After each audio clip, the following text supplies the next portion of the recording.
Hello and welcome in. It is another Friday edition of the Magic Valley Prepcast, live on the IdahoSports.com YouTube channel, Facebook page, and X account, where we are stopping down to talk the biggest stories happening in District 4 athletics, most weeks in, most weeks out in the great state of Idaho. So this is all about the Magic Valley scene. We usually do this Friday afternoons, 3:30 Mountain Time. My name is Brandon Baney. The person we all really tuned in to watch today, though, was Wild Thing. He makes our hearts sing. Yeah. What's up, Scotty Burton? Brandon, what's going on? I can do just like the Wild Thing, right? That's right. It is the season, and we are sporting another sports movie shirt, and this one is a lot easier to figure out. Yeah, if you can't figure this one out, then I don't know. There may not be any hope left. So no, you shouldn't be watching a sports podcast. That's true. You may have stumbled upon this by accident, so this is a good time to tell you. We do this live every Friday, 3:30, most of the time. Sometimes Scott's got a busy schedule and stuff going on, especially this time of year where all the ball sports championships are starting to happen. So most weeks we're here Fridays, 3:30 live on the IdahoSports.com YouTube channel, Facebook page, and X account. And if you're hanging out live with us today, awesome. Thanks for being here. We want to hear from you in the chat. Throw a shout out, throw us a question in the comments. We'll throw it up on the screen. You can, of course, watch this anytime on replay at those three destinations as well: Facebook, X, and YouTube. And you can also listen to the Magic Valley Prepcast at IdahoSports.com or wherever you download and subscribe to podcasts. That could be Apple, Spotify, Stitcher, etc. So a lot of different ways to consume the Magic Valley Prepcast. And Scott's kind of decided until he runs out of shirts to wear, because he's got a ton of Hollywood movie related gear that he can show off. And so if you think you know what movie this is from, drop Scott a line, Scott at IdahoSports.com, and see if you can guess correctly or guess here while we're doing it live. This one should be pretty easy. So so far everybody has gotten it, but some are harder than others. This one is super, super easy. One of the best, in my opinion, one of the better sports movies, kind of funny, had a storyline, had some good characters, and then they should have stopped there because one of the dumbest movies ever made was the sequel to this movie. Wait, number 2 or number 3? Number 2. They should have stopped after 1. Yeah. Number 2. 2's all right. But when you're here, why go down here and then go further? Keep digging. Well, 3 was like an entirely different team. It wasn't even the Cleveland team anymore. It was another city, another team. So dumb, for sure. Yeah, way dumb. It's almost like making Caddyshack 2. Yeah. I think I've mentioned this in the past when you've worn this item, but my favorite line from the movie, one of my favorite lines in any movie, you're telling me Jesus Christ can't hit a curveball? Boone needs a refill. Yep. Yeah, there's some classic lines in that one. Love it. Yeah. Love it. For sure. But it's the best time of year because we have got like 85 different sports going on. My Dodgers squeaked one out last night. They were given one by the Phillies, and holy cow, if you haven't seen that ending, I mean, I can't imagine what that kid's feeling like. It just sometimes the moment gets you, and we have a lot of our kids that put way too much pressure on themselves for any mistake they make. Try feeling like this guy, professional, millions of people watching, your season on the line, and you make a mental error and it's over. So kind of puts things in perspective a little bit for our young athletes. For sure. I think in general, there's just a lack of fundamentals in Major League Baseball right now. Just the little things. They don't spend any time on it. It's all about velo and launch angle and just the little things. And that's point A right there, because if he goes to first base last night, he gets the out, we're probably still playing today, but the way it was going. But he decides to come home. Bad. Yeah. And you can watch the highlights of that for sure. So yes, the professional sports calendar is heating up. The high school sports calendar is heating up, Scott. Next week, it's going to be kind of just hit everything all at once. We got state golf happening right now, the 6A tournament happening in Nampa, the 5A tournament at Purple Sage in Caldwell. So I'm sure we'll have some, especially maybe on the Twin Falls side, some stuff to talk about with state golf next week. District soccer has started.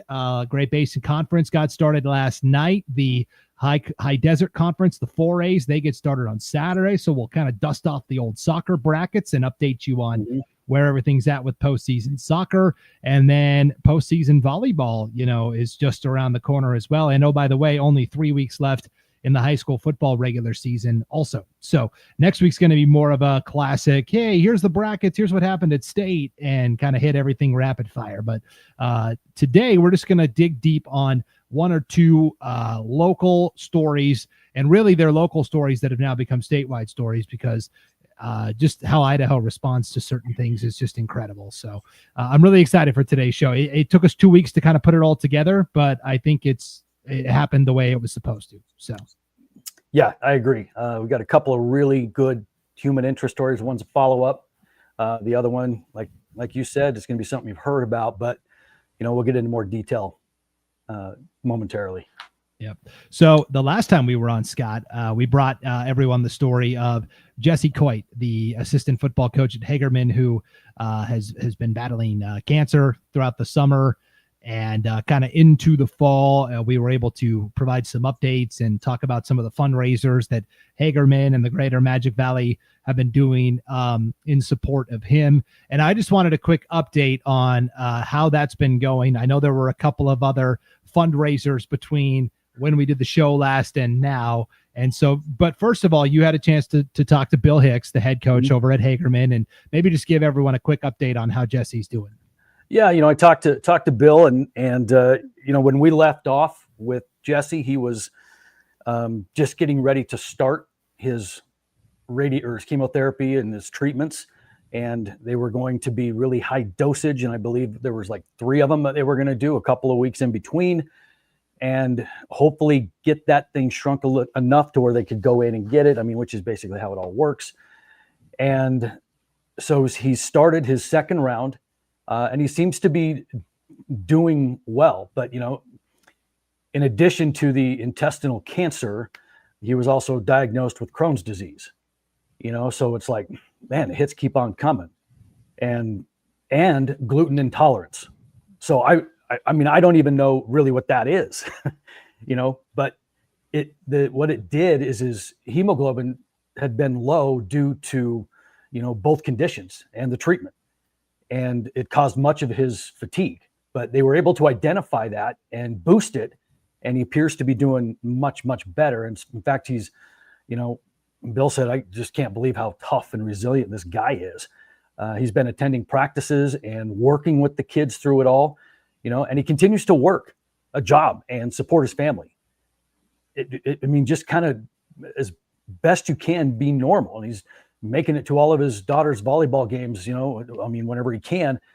But where this guy is finding the strength to continue facing all of these personal challenges and these ailments is, I tell you what, if any of those kids on that Hagerman team complains about anything, you shut your mouth. Well, and I think Coach Coit would tell him that himself. Yeah, he would. He absolutely would. And it's. How do you not show up to practice and watch a guy like this do his thing, and say, you know what, I ain't got it so bad, And you're thinking, I'm just going to work a little harder, and the reason why is because I can. Because there's people that can't. You can. No more excuses. Get it done. And this is doing nothing but just making this Hagerman team much stronger, much more unified, and they're playing some good football. We were a little worried after week 1 when they got pounded by Logos, but they've kind of gotten it together. Logos and Kendrick took it out on them, but they're playing good ball. But this is a big part of it. This is a big part of the community, a big part of their team, and a big part of why they're being successful. Yeah, Hagerman did defeat Murtaugh last Friday. It was a game where it was just an absolute pig slop. muddy, rainy, wet. Wyatt Mavenkamp completed 5 of 22 passes, Scott. So what did they do? Well, passing game's not really working on a sloppy, muddy, wet field. We'll just give the ball to Case and Knight. He ran for over 200 yards and 4 touchdowns. So, Hagerman, it's good to know that they can turn to the ground game if they need to. Yeah. And they needed to, so yeah, that game through the air was not a stat padding game for Wyatt, but get it done anyway. But you know what? Sometimes those are some of the more fun games that you will ever play, just because you don't ever get to experience that. And in my playing days, I think maybe, 1 or 2 were similar. And I tell you what, I wanted to do Mud Angels. I wanted to slide. It just gives you a different mindset when you got all this muddy slop around you. I want to dive right in it. It's I don't know. I think that's just the dude in me talking, but those are fun. I didn't mind those. Yeah, in my high school football career, my senior year, we didn't know it at the time, but our last game was played in a very similar situation, like just a downpour. Rain was just everywhere.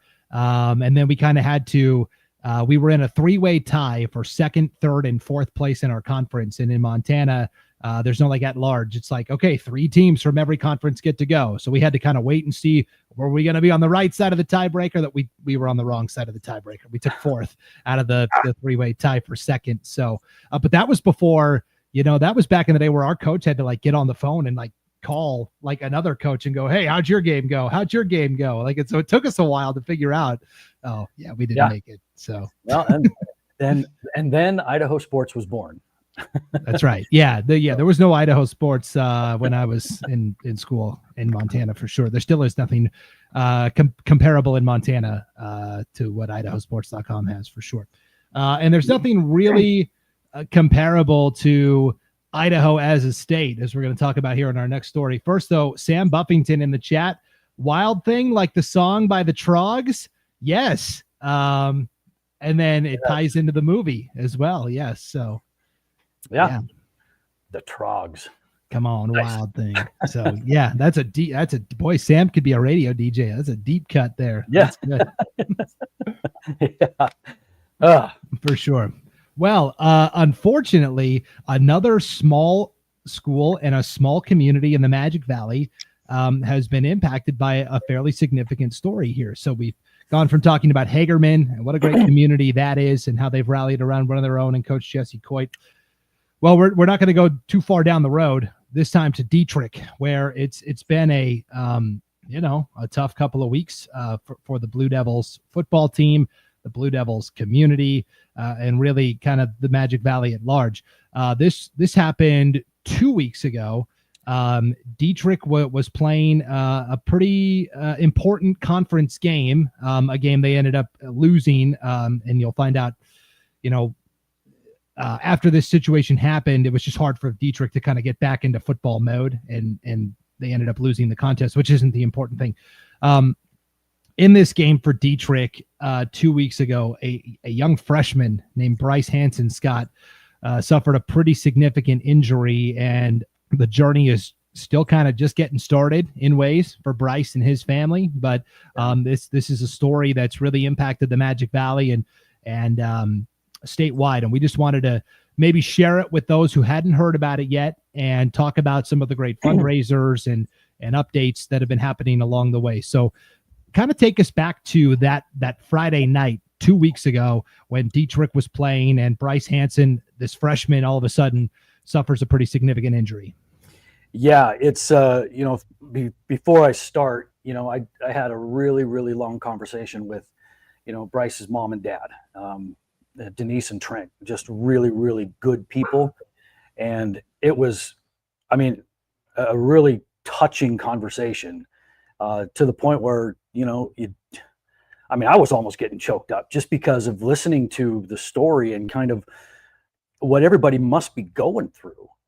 And as a parent, to watch your child, struggle, suffer, helpless, whatever.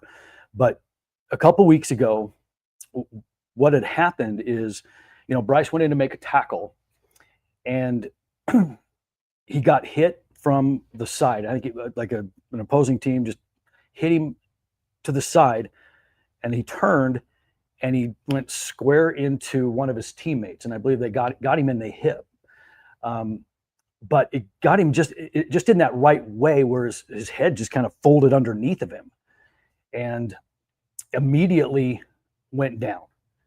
And he was down for a little while, and talking to, mom and dad, it's like, hey, we've got an injured son. They are not going to go running out onto the field and be one of those parents, because if that were me out there, my mom ran out onto my college baseball field once when I got hit with a comebacker.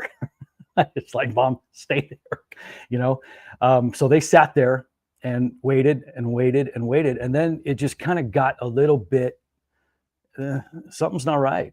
And so Dad went down, check it out. And, they're not sure exactly what's going on. But when you talk to Bryce about it, he was like, I didn't feel like I hit the ground, so when he collapsed after jamming his neck and hit the ground, you ask him and he's like, I felt like I just landed on air, because he couldn't feel anything. Well, what happened is he broke his C4 and C5. And then C6 and C7 had ligament displacement. It was an incomplete spinal cord injury. And it's a broken neck is really what it is. And so he lost, everything below the C4, the ability to feel or to control it rather, and was helpless. And so that is kind of how the accident happened. And this was against Richfield. I was trying to remember the opponent in my head. This was at the very end of September. They were playing Richfield. When that happened, it's just a shock to everybody. The game obviously halts. And then, like we said, Dietrich, it's hard to ask those boys to get back into football mode after seeing one of their teammates, one of their friends, one of their brothers, leave the game with that. So basically a broken neck, essentially.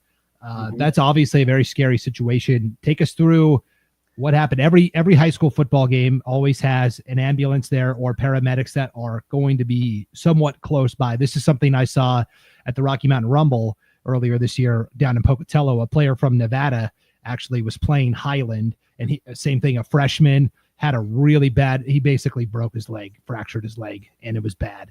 And we had to wait for the ambulance to come down, get him, take him to the hospital. And then that was hard for the parents because, well, they're from Nevada. So that's not close to Pocatello at all. What happens here with small town Idaho, Dietrich and Richfield? Medical personnel obviously can get there fairly quickly from the Magic Valley, but what happened and where did he ultimately end up? Yeah, so at the start, I think the people on the ground thought maybe stinger, and that is best case scenario. And those things happen more often than you realize. If you watch sports, especially football, you'll hear that once in a while. I got a stinger. Well, it's kind of where you got hit in a way that you lost feeling for a minute. And it's almost like you're when your foot falls asleep or your leg falls asleep or something like that, and all of a sudden you just can't control it. That's kind of what a stinger does sometimes. It just renders you kind of powerless. You can't move, but then it starts to come back. Well, that's what they originally thought might be going on, but they got him to Gooding. And as soon as he got to Gooding, they ran a CT scan immediately, and the doctor came in immediately and said something's wrong. 5 minutes later, they told mom and dad that he broke his neck, and that's when they found out. And he goes, "We have a chopper on the way. It'll be here in 10 minutes to get him to St. Luke's." So this was the point where they knew something was wrong.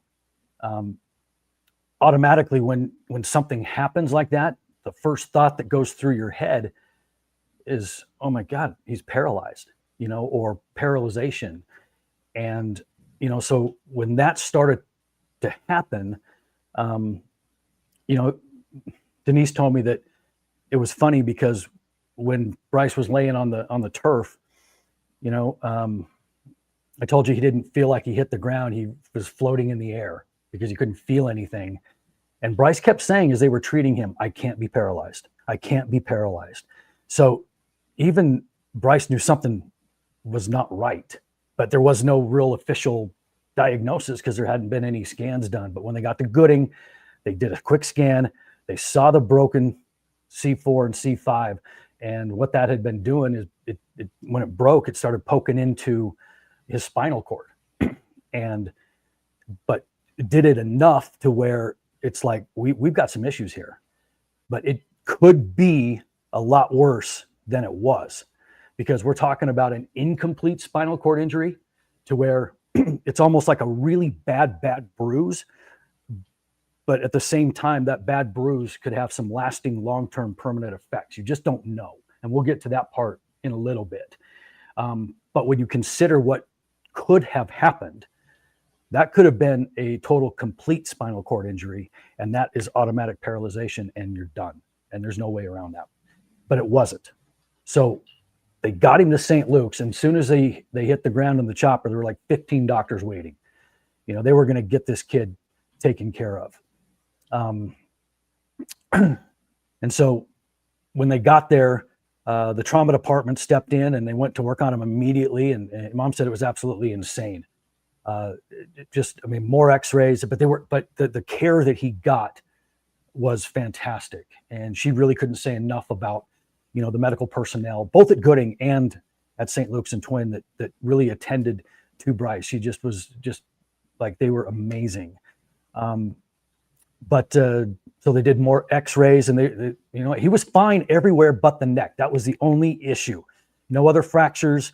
And once the trauma team was done with him, they got him up to, an ICU where he stayed for a week. And so now it's like, okay, what are we going to do to treat this? C4, C5, broken, compression break. And it's, and after the MRI, that's when they found that the C4 and C5 was being pushed into that spinal cord. And, and that's when neurogenic shock took over his body. And that's when he lost all the mobility. And so everything below the C4, he couldn't move, and so now they've got to figure out what are they going to do here? Okay. So now everything is completely up in the air. They don't know what to expect. He's got a broken neck. Now what do we do? So what do they do? Is it a fusion surgery? Is it a pull something out and fuse two of the vertebrae together? Wow. Dr. Baney. That's kind of exactly what happens. So they wanted to go in and remove his discs and put in cadaver bones there to fuse the C4, C5, and 6 together. Because that was going to help pull and decompress the spine, and give room for the swelling to go down. Because in this situation, your body has to swell. It's got to heal itself, and swelling is not a bad thing, and you just have to manage it depending on what part of the body. I mean, we've seen, swelling in knees and ankles and joints all the time, and it's not necessarily a bad thing. It's your body kind of healing itself. Well, this one's no different, where where this injury was, it needed to swell so it could start to heal itself. The problem was there was no room there to begin the swelling process. So that's what they were trying to do, was to get the spinal cord and the neck and everything all lined up and spaced out a little bit so it could heal, and then it could go down again, which is the natural body's reaction to trauma in the situation. And they needed that. And so, that's what they ended up doing. What the side effects are at this point, who knows, the good thing is he's always had feeling in the extremities. You just can't move them, so right now that Mom said they put a titanium plate in there so the bones can fuse. And now it's just a waiting game to see whether or not the body heals itself. And like you said, it's good that there is at least the feeling. If there was no feeling, then that's a different scenario, a different situation, and that takes on a little more seriousness. I mean, not that this isn't any less serious or anything, but and that's kind of the hard part is it's almost out of your hands a little bit. You're kind of on God's timeline in terms of, is he going to heal or not? And that you cannot really predict how long, how soon. Your patience, I can imagine for Bryce and his parents, your patience is going to be tested and maybe ultimately strengthened by this.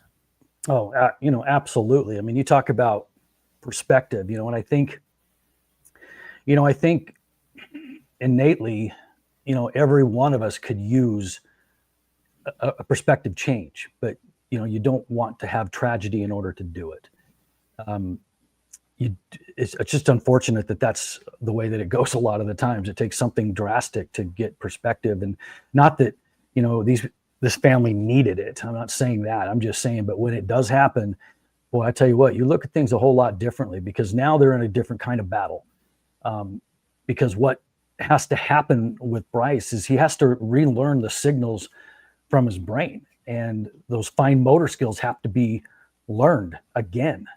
It's like learning to walk, using the bathroom, even to the part where breathing is something that could be a struggle, because the lungs are doing their job, but the chest muscles aren't cooperating, right?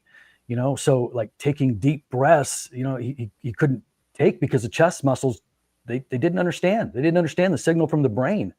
It's like a newborn baby, right? You know what you want, but you have no idea how to communicate that to your body. And I mean, that's where Bryce is at. And I can only imagine in a mature, developed mind that Bryce has, knowing very good and well what's going on, to feel like that is, I cannot even imagine. So he's getting better every day. It's still a long road ahead. The right side is better than the left side.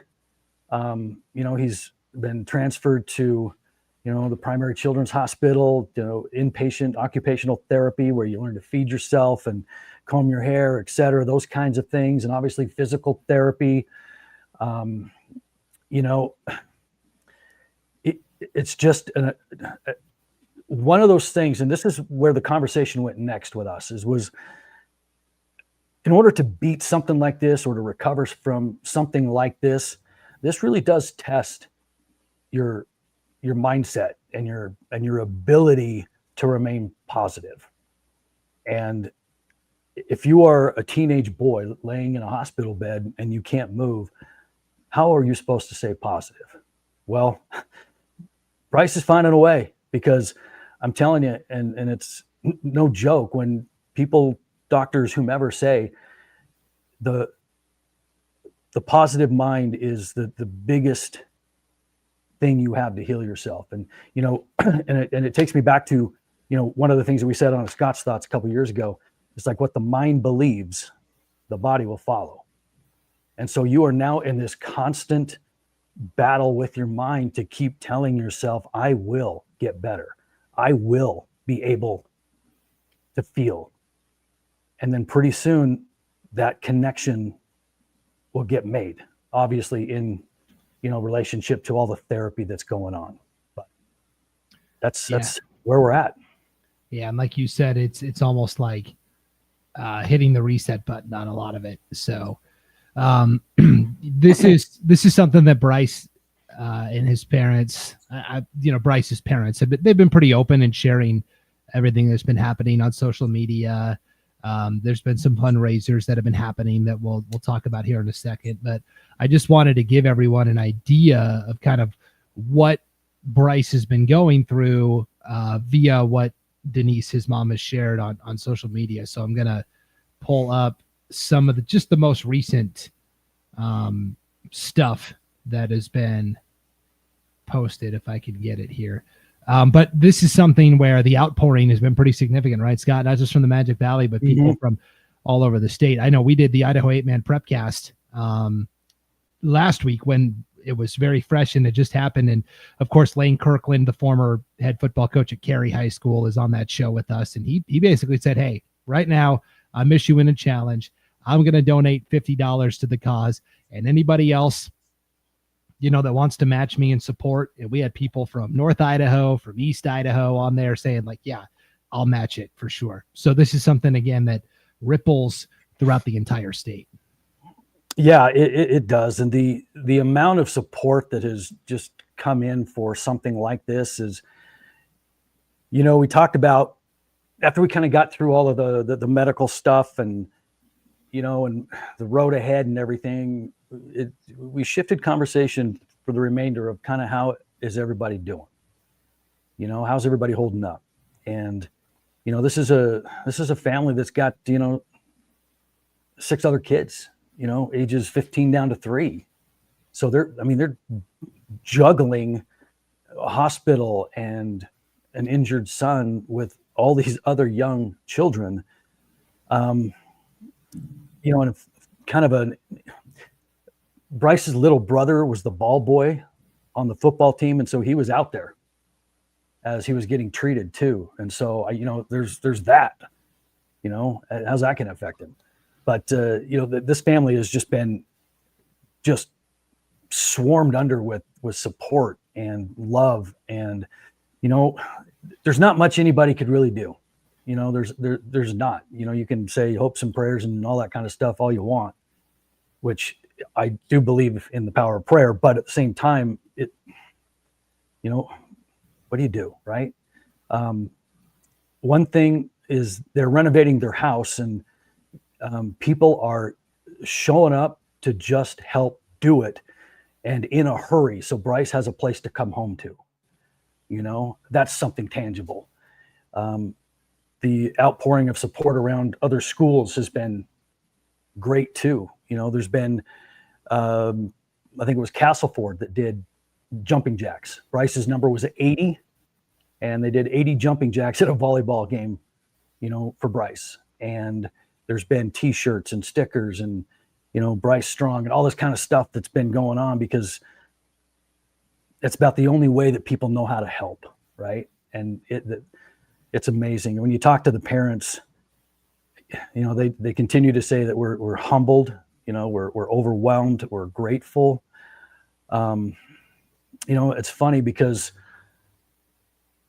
I remember Trent talking to me. He's like, what, before, the focus has been on all of the evil and the crap in the world and everything negative. But he goes, since this happened, he goes, I have felt nothing but Christ's love.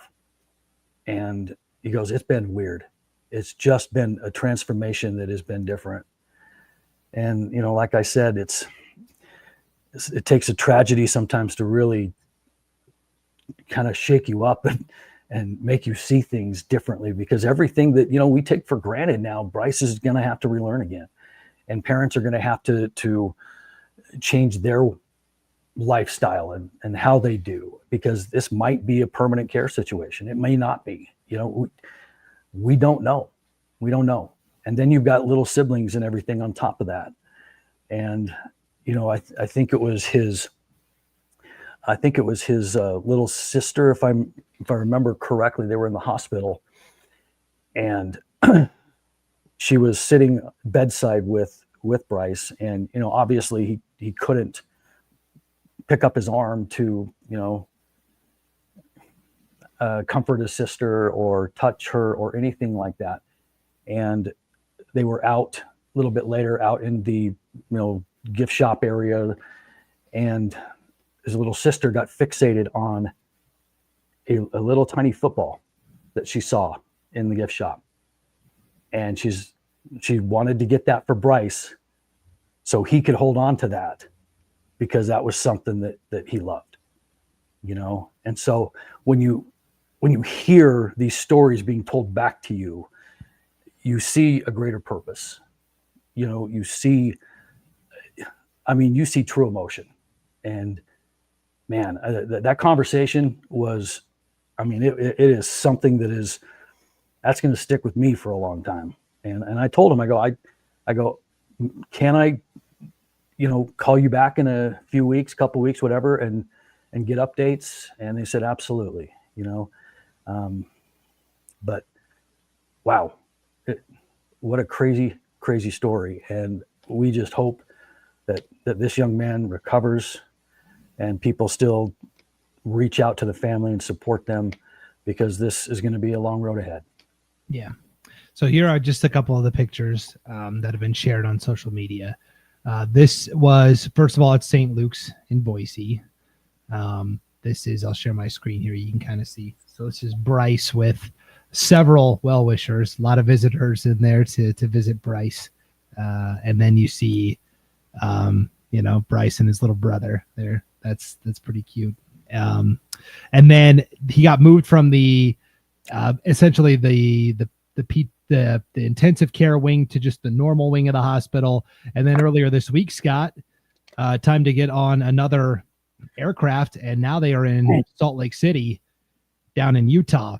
And now he is being treated at one of the best, children's hospitals in the country, honestly, down there in Salt Lake City. So Primary Children's Hospital is where he'll be for a while. And we've known other Magic, I think to Harper Walker, she was in Salt Lake City getting a lot of care down there for her cancer treatments. I mean, there's not too many places you could be that are going to be better for you in terms of being a child, being in great medical care than down there at Salt Lake City. So, yeah, no doubt about it. They're getting the best care. Everything has gone as well as could be expected. There's no timeline on this at all. You just don't know. And you're just in a waiting game from here on out. He is gaining strength, little by little. But the thing about Bryce is, you talk to people that know him, and he's just a young kid, right? But they speak so highly of him. They say he's just an amazing kid. And through all of this, he's been more worried about mom and dad than himself. He doesn't want to be a burden to them, and if that's your first thought, then obviously it tells you a little bit about your character and about, this particular family. But yeah, we'll continue to, stay updated on his progress, because I do think it's important. And, this is really kind of what it's all about and what we do, because, reporting a score is one thing, but keeping you updated on kind of the brotherhood of sports is something different. And I think that is by far what I'd rather cover, than anything else. And so we'll continue to keep tabs on this and update you when we get information, and we'll go from there. Yeah. And then I just wanted to end on a positive note, and all of the outreach and fundraisers that schools are doing kind of throughout. And this is just a sampling of what's, going on in terms of fundraisers. I know Dietrich High School on their own hosted a spaghetti dinner last week prior to their home football game, and that was well attended, and a lot of donations were brought forth there.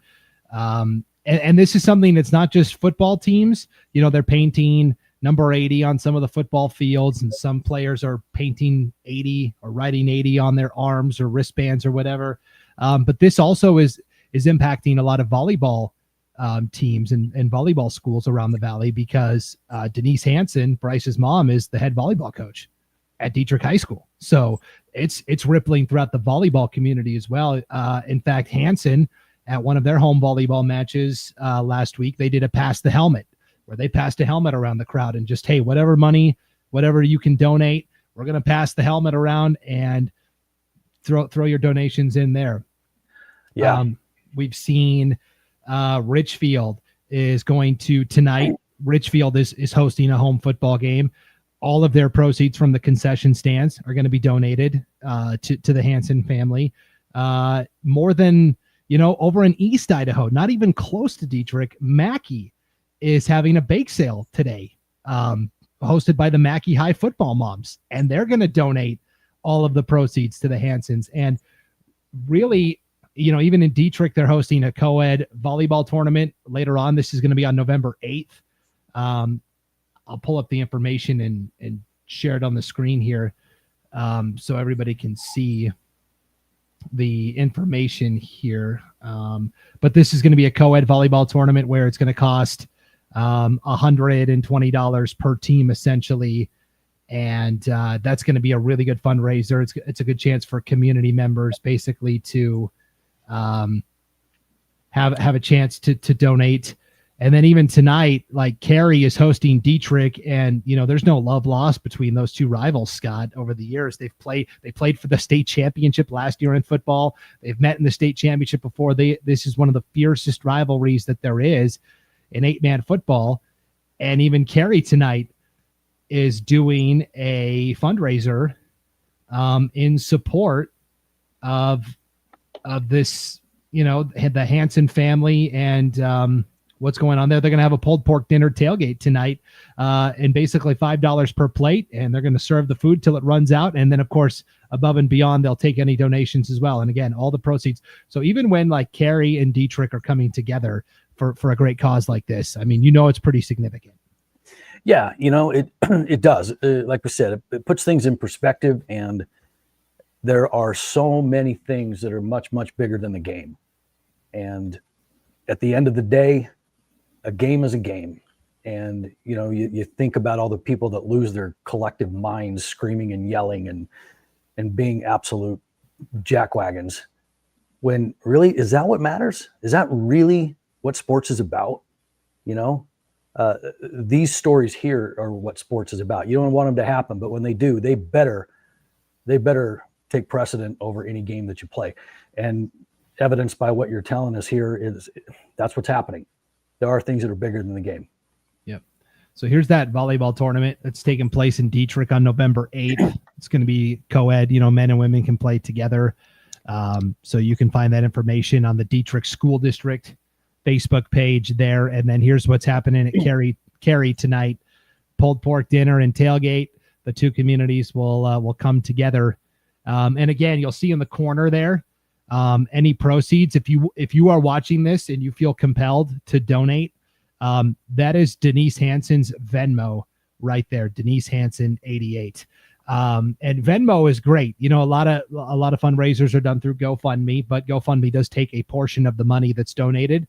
When you use Venmo, 100% of your money is going to the person that needs it. There's no third party that is cutting out, part of the middle like GoFundMe does. So it's right there at Denise-Hanson-88.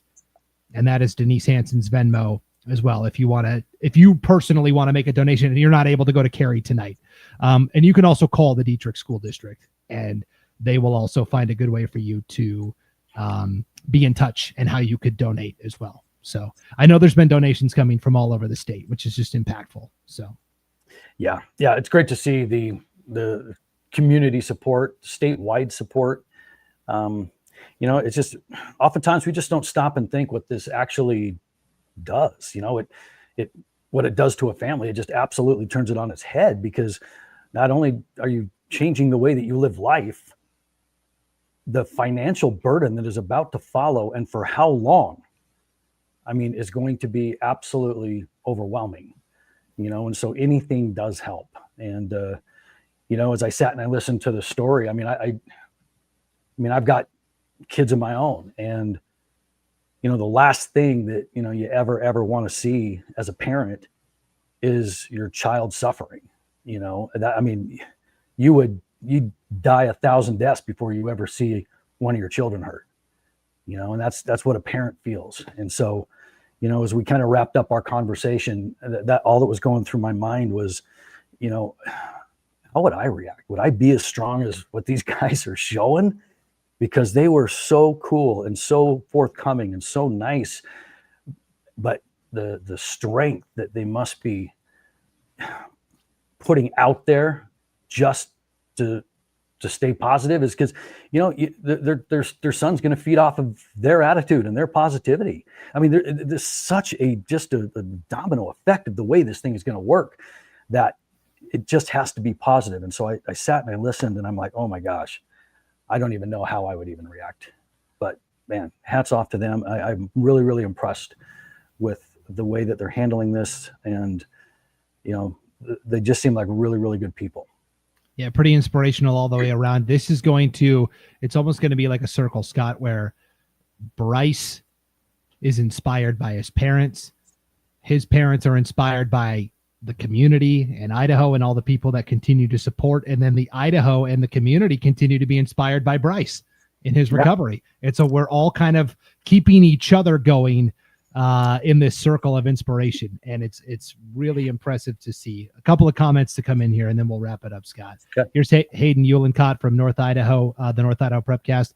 What a great job covering the story. You guys are so right. This is much bigger than scores. Happy and blessed to be a part of a group of guys that care more about just the sports. Yeah, these are our communities. These are our families in Idaho, especially in like Dietrich. These are families that have had multiple kids come through. And so definitely happy to help share the story. We're just part of the messaging here. We're not really, the real inspiration is Bryce and his parents.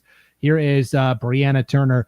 The love is felt in Dietrich. Bryce is an incredibly tough kid, and his story will inspire and is inspiring for so many. She says, my brother is the head coach for Dietrich and has felt so much love from so many. Yeah, it's just incredible. The way that time and again, there's been a lot of tragic or serious, things that have happened to our young men and women in the Magic Valley. It seems like over the past couple of years, whether it's at Twin Falls or Dietrich or wherever. And it just seems time and again that the Magic Valley just comes to bat for their own. It's really incredible. So, yeah. And it goes back to something that Trent had said that, before this happened, our attention is not where it should be. We kind of have gone down a road as people, society, whatever, that our focus is misguided. We are not focusing on the things that mean something, that matter, and you think about all the junk that's going on in the world today and all the negativity and the finger pointing and my gosh, you just can't turn it on without somebody losing their minds and acting like an idiot. And that's not what we should be focused on. It's things like this that matter, and man, I just hope that through all of this, some people can learn, those lessons, but have those lessons stay with you, and maybe change the way that you behave and the way that you see something, and be more appreciative of what you have and not be so upset of what you have not. We just sometimes need to refocus. Yeah, need that different perspective for sure. And so it is great to be able to share the story. Here's Wendy in the chat. Thanks for doing this. My family appreciates your support. And yeah, that's kind of a pledge we've made, Scott. We're not just going to, we talked about it and forget it. We will continue to check in and provide updates on how this is going because, like I said, it's kind of that circle. Bryce is going to be inspired by his parents. His parents are going to be inspired by all of us and the support, and we're going to be inspired by Bryce. And it's just going to continue to go in a circle. So we got to keep lifting each other up, and we'll check in every couple of weeks or so and give an update on the show on how it's going. Cool? Absolutely. Absolutely. Okay. All right. Well, on that note, we will get back next week to more regularly scheduled programming, as it were, state golf, district soccer, talk about some of those things that are happening. But this was, I thought, really important to stop down and give this some time and attention this week, Scott. And once again, tremendous job, doing the research and reaching out and talking. You were on the phone for quite a while with Bryce's parents there this week. Yeah, no, I was, and it was a conversation I'll never forget. So I appreciate them, and their candidness and their willingness to talk about it. I think it's a big story. For sure. All right. Well, thanks for everybody that tuned in. And again, if this is something that's inspired you to donate, you could start by, if you're a Dietrich fan, you're going to the Cary game tonight. There's going to be a pulled pork dinner there. They're going to take donations. If you're outside of the Dietrich area, you can always reach out to the school district and they can direct you to how you want to donate. Or, hey, do a fundraiser of your own in your own community. Like we've seen Mackey and Hanson and all these places. If you live somewhere and you haven't done a fundraiser yet and you want to spearhead something, that's a great way to do it. Get in contact with Dietrich schools and say, hey, we want to do a fundraiser and get it organized. So yeah, and continue to like and share our posts and videos like this so more people can learn about the story, more people can learn what they can do. that's going to be another big thing. So share this out and let people hear the story and let them contribute. Yeah, if you're watching this and you hit that like button, everyone else is going to find this so much easier. The more likes you give something on Facebook or if you share it, the algorithm says more people will be able to see it. And so that's really what it's all about, is spreading the word and spreading that message. So, Scott, as always, thank you for the time. And thanks to everybody who tuned into the Magic Valley Prepcast. We will be back next week with another edition. But until then, for Scott Burton, my name is Brandon Baney. Thank you for tuning in on IdahoSports.com.